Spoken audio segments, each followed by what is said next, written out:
Namah Shivaya. Mama Bradeshwari Namaha. Now we are going to discuss how de Broglie explanation of Bohr's second postulate of quantization is going to be in this discussion. And for that we have to recall of all the postulates of Niels Bohr. The second postulate gives us a very unique concept, what is called angular momentum of electrons in the orbit are quantized. We say that Ln or L is equal to nh by 2 pi. L is equal to mvrn, which is equal to nh by 2 pi, where n is the principal quantum number. This principal quantum number can be 1, 2, 3. It can go up to infinity. Because as I told you, the second postulate only says that angular momentum is quantized, but it didn't say anything about why it is quantized and what is the reason. This was clearly explained by Louis de Broglie 10 years after the Niels Bohr postulates were out. Just 10 years after the proposal, he explained clearly. And you know very well that these electrons, they have wave nature. Davidson and Germer experimentally explained and verified the wave nature of electrons in 1927. And Louis de Broglie, he argued that electron in the circular orbit, as proposed by Bohr, must be seen as a particle wave. That is a matter wave. We have to see as a matter wave only, because with such a speed they revolve around the nucleus. It is not easy. Even in a simple electric fan, which has a definite RPM, which is recognizable by us, it just looks like a disk. Then what about the electrons when they revolve around the nucleus? So we need to understand this. One more concept we have to bring from chapter 15th of class 11, that when a string is plucked, a vast number of wavelengths are excited. These excited waves are continuously propagating in the medium string, and when they go to the rigidity end, they come back, and the incoming and outgoing waves will superimpose. When they superimpose, they will have standing waves also. Due to that standing waves, we will be having beats that can be heard, resonance can be heard, and all we used to discuss. So like that, here also we have to see that. For instance, when we look at the circular orbit of the nucleus, electron, here it is written, something is written lambda. This lambda is what is called wavelength of matter waves. The radius of the orbit is Rn, let me say. This is R is described in our textbook, in the screen.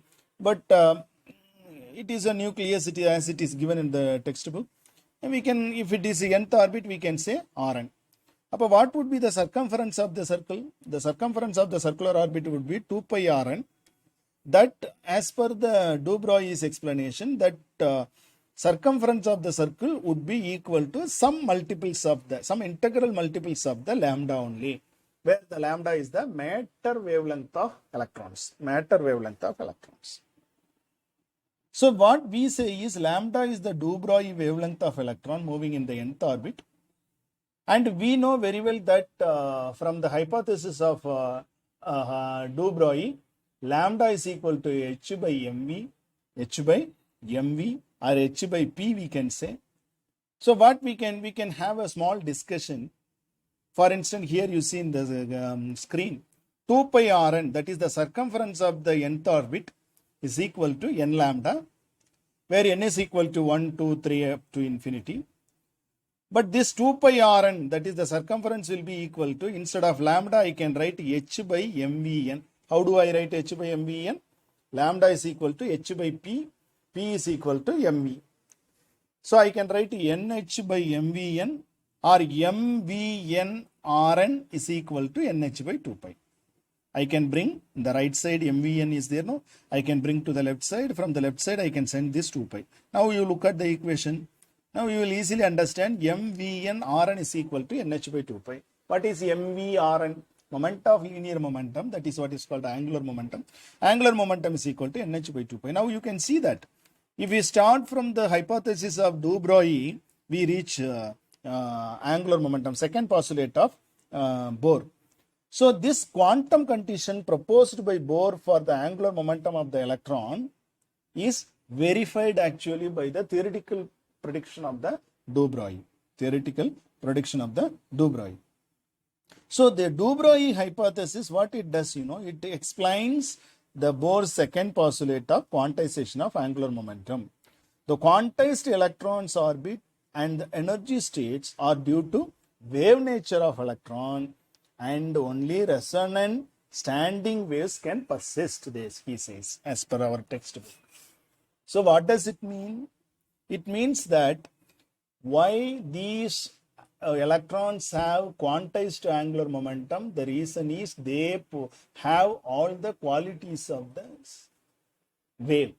So when they have the wave nature, then we can see that the wave nature explains the concept of resonant conditions, explains the concept that within the circumference of the nth order orbit, only integral multiples of the lambda can be there. There is no chance of 1.5 lambda matter wavelength or 2.5 matter wavelength. Either it can be lambda wavelength or 2 lambda wavelength or 3 lambda wavelength. Keep in your mind, don't confuse with the 11th standard concept.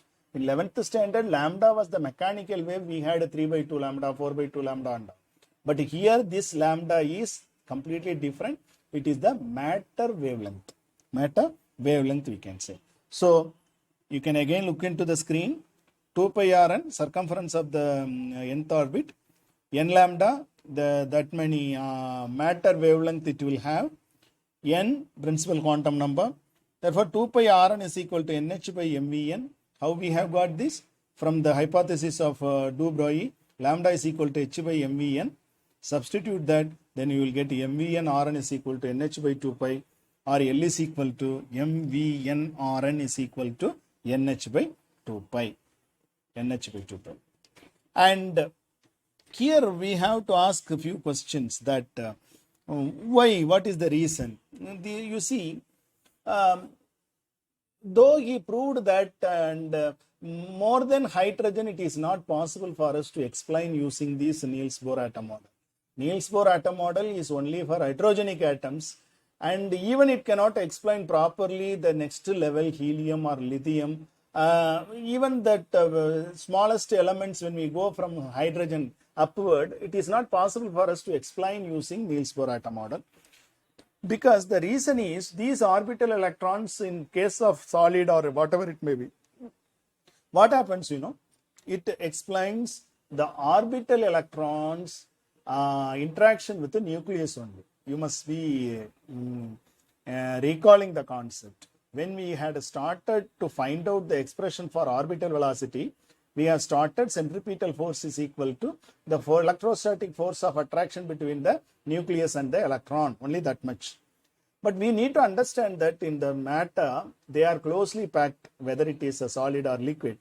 Liquid is slightly loosely packed, but the gases are almost different, almost free. But there are gas molecules are there, innate atoms are there. When these atoms, they don't, electrons in their atom, they don't interact only with the nucleus, that parent nucleus. They will be influenced by the neighboring electrons. They will be influenced by the neighboring nucleus. All those things are not included or not even thought of during the Niels Bohr time. But what we have to say is, these definitions, theories and all, based only on interaction between the electrons and the nucleus, not taken into account or consideration of electronic interaction between the neighboring atoms. That's the downfall, we can say. What are the limitations? The limitation of Niels Bohr, as I told you, the hydrogenic atoms only can be explained with the help of Niels Bohr. Even helium atoms cannot be explained when it has more than one electron. It's very difficult to explain it. Helium cannot be explained using Niels Bohr atom model. Or in general, we can say the atoms with 2 or more electrons cannot be explained with the help of the Niels Bohr atom model. That's a limitation. Well, as I told you, the electric forces between the electrons and the nucleus only been considered, but the multi-electrons atoms are there. The atoms, when they have, the molecules have number of atoms, these atoms will have electrons and nucleus, and when they are formed together or put together to form a matter, they will be influenced by the neighboring atoms. So when we consider a system, we have to consider as a multi-atom system. In this case, it's very difficult to explain using Niels Bohr atom model. Then, and another drawback is the relative intensities. The intensities, when, as I told you in the last class, when we observe the hydrogen spectral lines, and some lines will have more intensity, some will have less intensity. If you carefully look at the these hydrogen spectral lines with the powerful microscopes and all, you will find it will consist of small intensity lines, which we will discuss in the higher physics, not now. But the relative intensities of the spectrum could not be explained by the Niels Bohr atom model. Why intensities are varying? But we need to understand that Niels Bohr atom model predicts the frequency of the spectral line emitted by the hydrogen atom. Lyman series, exactly it predicts. Balmer series, Paschen series, Brackett series, Fund series, Humphrey series. Yes, it easy, but the condition is it has to follow only one thing. What is that? Niels Bohr atom model can explain only the spectrum of hydrogen atom, hydrogenic atom. The model is unable to explain the relative intensities of the frequency in the spectrum. In emission spectrum of hydrogen atoms, some visible frequencies are weak, some are strong. The intensities. Why some are weak and some are strong? If you ask a question. And some transition. We say Lyman will come from the third onwards, second onwards. Balmer will come from third. Brackett will come from fourth. Like that we say. No? When we say that all these spectral lines, few lines are most favored. Very often we will be getting these most favored lines frequently. Why only few are most favored? That could not be explained by Bohr's atom model.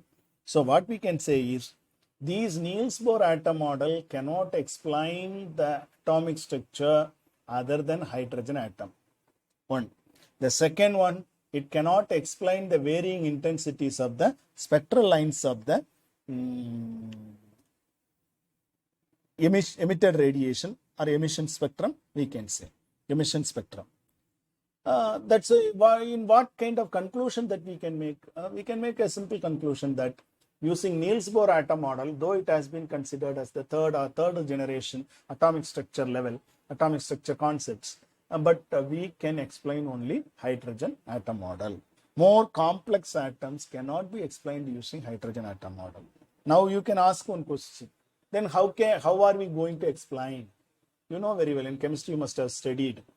After Niels Bohr, we have Sommerfeld atom model, which proposed the elliptical orbit of the electrons, and based on that relation which we used to get in Sommerfeld, we got to know that out of all these orbits, one orbitals we say, will be circular, rest of the orbitals will be elliptical. All those things we had a discussion, and finally we have come to a conclusion that only quantum theory can explain the atomic structure.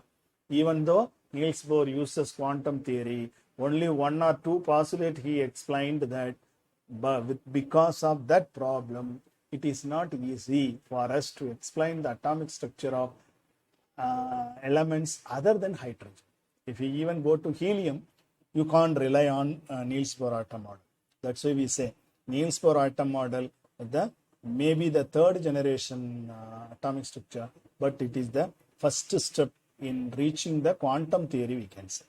Now using quantum mechanical atom model, we can explain almost many properties and complex atoms, how do they behave, and the concept of orbitals, and the concept of intensity variations and all can be explained. That is not the scope of our discussion, and maybe if you opt for physics, you may learn later. Om Namah Shivaya.